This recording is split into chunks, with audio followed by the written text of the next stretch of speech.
Hola a todos, ¿cómo están? Qué gusto volver con todo. Hoy te hablamos sobre las pautas para lograr un buen relacionamiento entre padres e hijos. El Plus de la Tarde arranca así.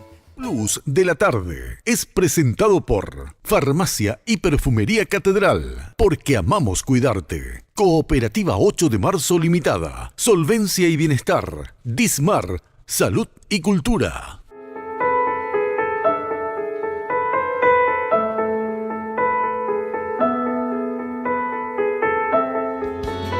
¿Qué desean? Disculpe, ¿qué desean? Dos colas, por favor. ¿Tú qué quieres? Lo que sea, da igual.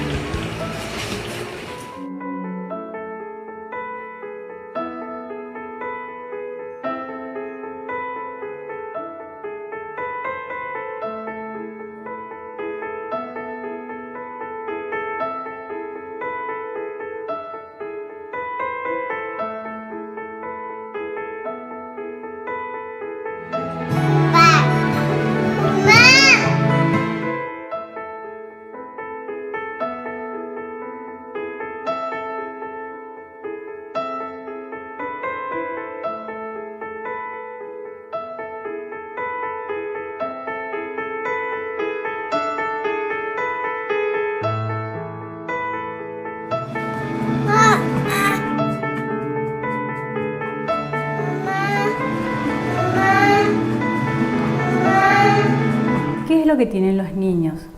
Tienen padres digitalmente ocupados, tienen padres que no disponen de un tiempo para sus hijos en almorzar, cenar, compartir un momento, ese momento que hace que la familia, tanto papá como mamá, estén disponibles para estos niños que necesitan papá y no una niñera digital.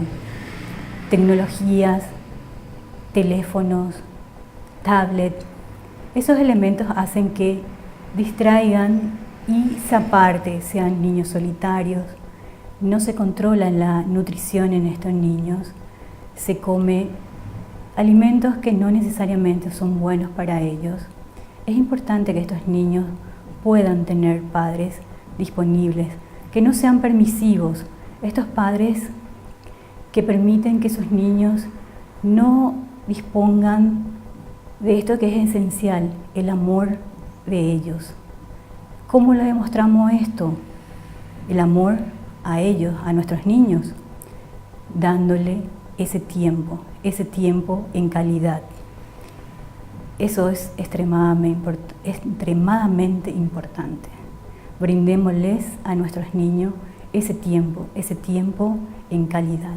Plus de la Tarde fue presentado por Farmacia y Perfumería Catedral, porque amamos cuidarte. Cooperativa 8 de Marzo Limitada, Solvencia y Bienestar, Dismar, Salud y Cultura.